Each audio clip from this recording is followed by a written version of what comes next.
Once again, welcome back to KC's Classes. KC's Classes-ന്റെ മറ്റൊരു പുതിയ വീഡിയോയിലേക്ക് എല്ലാവർക്കും സ്വാഗതം. This is Kiran CS. Calicut university BCom BBA 6th semester exams നാളെ മുതൽ സ്റ്റാർട്ട് ചെയ്യാണ്.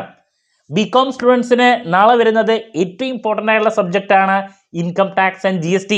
ഈ ഒരു സബ്ജക്റ്റിൻ്റെ ഇമ്പോർട്ടൻറ്റ് ക്വസ്റ്റ്യൻസിൻ്റെ വീഡിയോ നമ്മൾ അപ്ലോഡ് ചെയ്ത് കഴിഞ്ഞു. ദെൻ ഉറപ്പായും പ്രതീക്ഷിക്കുന്ന ഓരോ പാർട്ടിലുള്ള ചോദ്യങ്ങളുടെ ഡിസ്കഷൻ നമ്മൾ ചെയ്തു. Then exam related live part എയിൽ ഡിറക്റ്റ് ടാക്സ് നമ്മൾ ഡിസ്കസ് ചെയ്തു. ഇന്ന് നമ്മൾ GST ഡിസ്കഷനാണ് 8 മണിക്കത്തെ ലൈവിന് വെച്ചിട്ടുള്ള. ഇങ്ങനെ കുട്ടികൾക്ക് സ്മാർട്ട് സ്റ്റഡിക്ക് വേണ്ടിയിട്ടുള്ള എൻറ്റയർ സപ്പോർട്ട് നമ്മൾ ചെയ്തുകൊണ്ടിരിക്കുകയാണ്.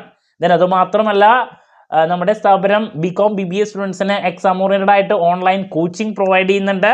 പ്രോബ്ലം പേപ്പേഴ്സിൻ്റെ ക്ലാസ്സസ് അവൈലബിൾ ആണ്.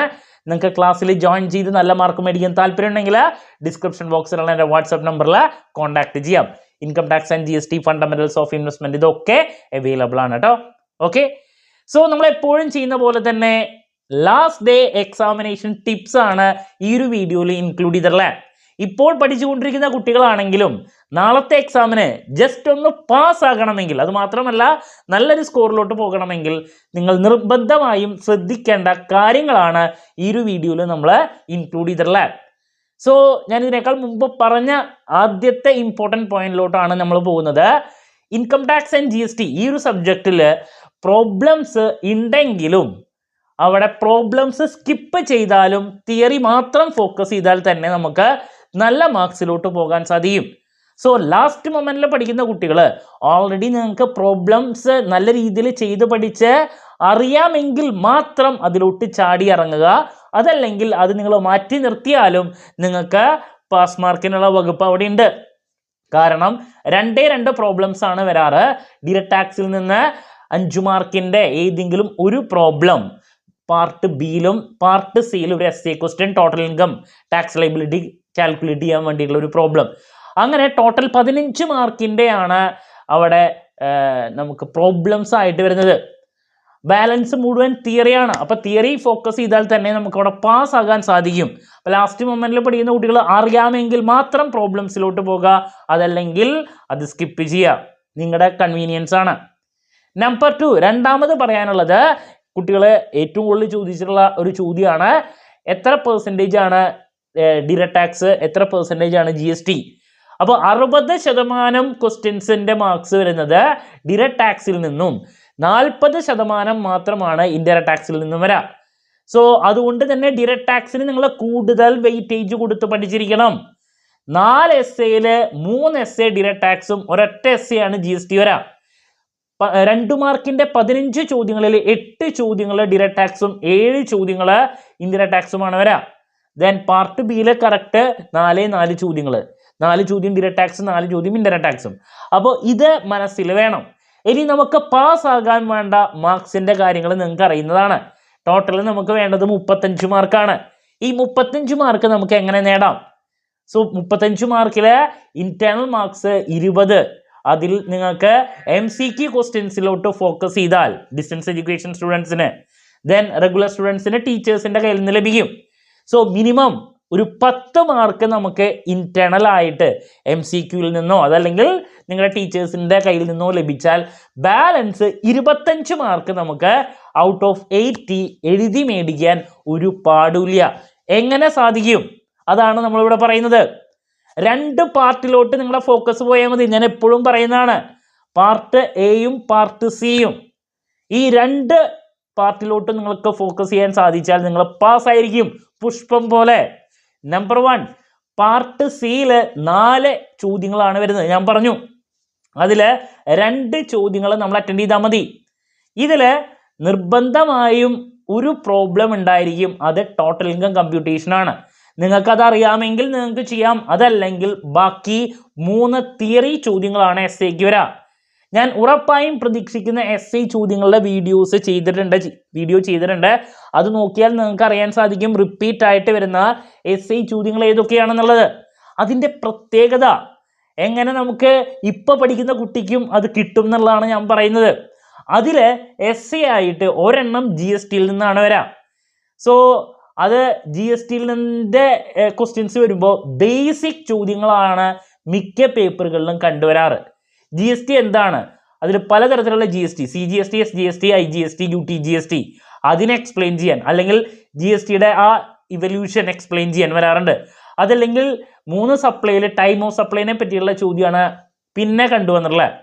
അപ്പം ഇങ്ങനെ ബേസിക് ചോദ്യം ഒരു എസ് ആയിട്ട് ജി എസ് ടിയിൽ നിന്ന് വരാറുണ്ട്. ദെൻ ഡിറക്റ്റ് ടാക്സിൽ നിന്ന് തിയറി ആയിട്ട് മിക്ക പേപ്പറുകളിലും വളരെ സിമ്പിൾ ആയിട്ടുള്ള തിയറി മൊഡ്യൂൾ നമ്പർ 2-ൽ നിന്ന് കണ്ടുവരുന്നുണ്ട്. എസ്പെഷ്യലി റിട്ടേൺ അതല്ലെങ്കിൽ അസസ്മെന്റ്, ഇതിലേതെങ്കിലും ഒരു ടോപ്പിക് വരുന്നുണ്ട്. എന്താണ് return, different types of return, ഈ ഫയലിംഗ് ഓഫ് റിട്ടേൺ, അതുപോലെ തന്നെ assessment, different types of assessment. Then അതുപോലെ തന്നെ നമുക്ക് എന്താണ് 2-3 ഇമ്പോർട്ടൻ്റ് ആയിട്ടുള്ള ടേമുകളുണ്ട്. Tax deducted at source, TDS, advance payment of tax, അതിൽ റിലേറ്റ് ചെയ്തിട്ട് പിന്നെ recovery of tax, modes of recovery, അതുപോലെ തന്നെ provisions relating to deduction of tax at source.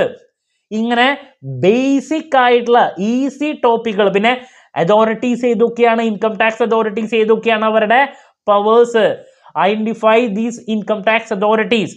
ഇങ്ങനെ ബേസിക് ആയിട്ടുള്ള തിയറി ചോദ്യങ്ങൾ നമുക്ക് മൊഡ്യൂൾ നമ്പർ 2-ൽ കാണാൻ സാധിക്കും. അതിലെ ഏതെങ്കിലും 2 ചോദ്യങ്ങൾ വരെ പലപ്പോഴും ക്വസ്റ്റ്യൻസ് ആയിട്ട് കണ്ടുവരാറുണ്ട്. അപ്പോൾ നിങ്ങൾക്ക് ലാസ്റ്റ് മൊമെന്റിൽ പഠിക്കുന്ന കുട്ടിയാണെങ്കിൽ നേരത്തെ പറഞ്ഞ റിട്ടേണിലെ ഏതെങ്കിലും, അതുപോലെ തന്നെ അസസ്മെന്റ്, ഇതിലൊക്കെ ടെക്നിക്കൽ ടേംസ് എന്ന് പറയുന്നത് ഒന്നുമില്ല, കോമൺ ക്വസ്റ്റ്യൻസ് ആണ് ഇതൊക്കെ. റിട്ടേൺ ഫയൽ ചെയ്യുക എന്നൊക്കെ പറയുന്നതിൻ്റെ സ്റ്റെപ്പുകൾ എല്ലാവർക്കും കോമൺ ആയിട്ട് അറിയുന്നതാണ്. അസസ്മെന്റിന്റെ കാര്യങ്ങൾ, അതുപോലെ തന്നെ TDSൻ്റെയും അതുപോലെ റിക്കവറി ഓഫ് ടാക്സ് അടയ്ക്കാണ്ട് വരുമ്പോൾ അതൊക്കെ റിക്കവറി അതിൻ്റെ കോമൺ കാര്യങ്ങളാണ്. എന്ന് വെച്ചാൽ ഞാനിവിടെ പറഞ്ഞുകൊണ്ടിരിക്കുന്നത് ഒരു കോമൺ മാന് ഡെയിലി ലൈഫിൽ അറിയേണ്ട ബേസിക് തിയറി ചോദ്യങ്ങളാണ് മൊഡ്യൂൾ നമ്പർ 2-ൽ വരുന്നത്. ഇപ്പോൾ വായിക്കുന്ന കുട്ടിക്കാണെങ്കിലും ഇത് മനസ്സിലാക്കാൻ അധികം പ്രശ്നമില്ല. ഞാനത് ഇന്നലെ എക്സാം റിലേറ്റഡ് ലൈവിൽ ഡിസ്കസ് ചെയ്ത് കഴിഞ്ഞിട്ടുള്ളതാണ്. സോ അങ്ങനെ നിങ്ങൾക്ക് 2 തിയറി ചോദ്യത്തിലൂടെ എസ് എ കിട്ടുന്നുള്ളതാണ്. ഇന്നലത്തെ എൻ്റെ ലൈവ് സെഷൻ്റെ റെക്കോർഡ് നോക്കിയാൽ അത് അവൈലബിൾ ആണ്. ഇനി നെക്സ്റ്റ് നിങ്ങളുടെ ഫോക്കസ് പോകേണ്ടത് പാർട്ട് എയിലോട്ടാണ്. ടോട്ടൽ 15 ചോദ്യങ്ങളുണ്ട്, ഞാൻ എപ്പോഴും പറയാം. അപ്പോൾ പാർട്ട് സിയിൽ 2 എസ് എ നിങ്ങൾ ഈ പറയുന്ന അപ്രോച്ച് ചെയ്ത് കിട്ടുകയാണെങ്കിൽ 2ഉം കൂടിയിട്ട് നമുക്ക് 10 മതി. ഒരു ചോദ്യത്തിന് 5 മാർക്ക് വെച്ച് കിട്ടുകയാണെങ്കിൽ 2ഉം കൂടിയിട്ട് 10 മതി. ഇനി പാർട്ട് എയിൽ നമുക്ക് 15 ചോദ്യങ്ങളിൽ ഞാൻ എപ്പോഴും പറയും, നിങ്ങൾക്ക് ഒരു 6ഓ 7ഓ കിട്ടിക്കഴിഞ്ഞാൽ അപ്പോൾ തന്നെ നമുക്കൊരു 10 മാർക്ക് 12 മാർക്ക് അവിടെ നിന്നും കിട്ടാം. അതിൽ റിപ്പീറ്റ് ആയിട്ട് വരുന്ന ചോദ്യങ്ങളുടെ പ്രത്യേകത എന്ന് പറയുന്നത് ആദ്യത്തെ മൊഡ്യൂള് അതിൽ clubbing of income, aggregation of income, set of and carry forward of losses, ഈ 3 ടോപ്പിക്കിൽ നിന്നും 2 മാർക്സിന്റെ ചോദ്യങ്ങൾ വരാറുണ്ട്. Marginal relief of tax, rebate, then deduction 80C to 80U ഏതെങ്കിലും ഒരെണ്ണം, ഇതൊക്കെയാണ് റിപ്പീറ്റ് ആയിട്ട് 2 മാർക്സിന് കണ്ടുവരുന്നത്. ദെൻ റിട്ടേണിലെ ഡിഫറെൻറ്റ് ടൈപ്സ്, ഞാൻ നേരത്തെ SIക്ക് പറഞ്ഞ തന്നെ അതിലേതെങ്കിലും ഒരു ടൈപ്പ് റിട്ടേൺ, ബിലേറ്റഡ് റിട്ടേണോ ഈ ഫയലിംഗ് ഓഫ് റിട്ടേണോ, അങ്ങനെ അസസ്മെന്റിൽ ഏതെങ്കിലും ഒരെണ്ണം, സെൽഫ് അസസ്മെന്റ്, ഫേസ്ലെസ് അസസ്മെന്റ്, അങ്ങനെ ഏതെങ്കിലും ഒരു ചോദ്യം 2 മാർക്കിന്റെ. TDS, അതുപോലെ തന്നെ അഡ്വാൻസ് പേയ്മെന്റ് ഓഫ് ടാക്സ് എന്താണ്, ഇങ്ങനെ ബേസിക് ചോദ്യങ്ങളാണ് ടാക്സിനെ റിലേറ്റ് ചെയ്തിട്ടുള്ളത് 2 മാർക്കിൻ്റെ റിപ്പീറ്റ് ആയിട്ട് കണ്ടുവരുന്നത്.